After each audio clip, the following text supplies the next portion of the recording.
Donc j'ai obtenu un bac S en 2012, suite à quoi je voulais réaliser des études de vétérinaire, mais étant une filière très sélective et les diplômes qu'on pouvait obtenir avec le même type de formation ne m'intéressant pas, j'ai décidé de partir sur une première année commune aux études de santé, c'est-à-dire une PACES, pour rester dans le domaine de la santé. Donc j'ai réalisé le premier semestre de PACES, suite à quoi j'ai eu un classement qui ne m'aurait pas permis d'obtenir la première année du premier coup, ce qui m'obligeait donc à refaire une deuxième année.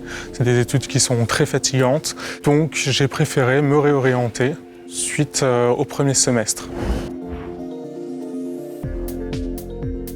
Donc ma réorientation s'est passée assez rapidement puisque j'avais déjà réattaqué les cours du deuxième semestre de PACES quand on a eu une réunion d'information proposant de se réorienter, à laquelle j'ai participé sans vraiment savoir à quoi je m'attendais.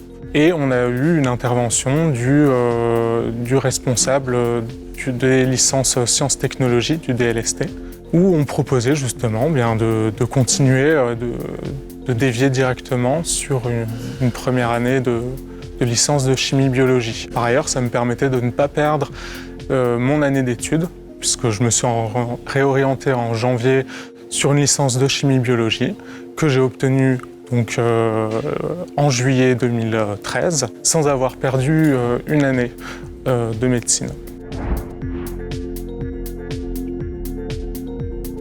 Pour moi, l'avenir, il n'est pas forcément encore fixé, parce qu'on a toujours des opportunités qui nous permettent justement de dévier sur des parcours plus intéressants que ce qu'on aurait pu imaginer à la base. Donc voilà, moi je suis parti pour 4 ans de thèse là. Pour moi, la réorientation n'était pas obligatoire.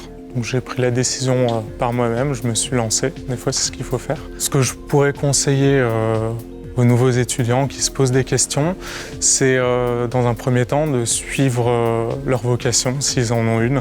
C'est-à-dire pas avoir de regrets par la suite, se dire que j'ai pas pu, que j'y suis pas arrivé ou que j'ai même pas essayé. Donc vraiment de suite cette vocation, parce que même si on échoue, elle apporte beaucoup de compétences, que ce soit méthode de travail ou des connaissances qui ont été très condensées sur quelques mois. Je recommanderais de suivre son instinct parfois et ses envies, surtout ses goûts.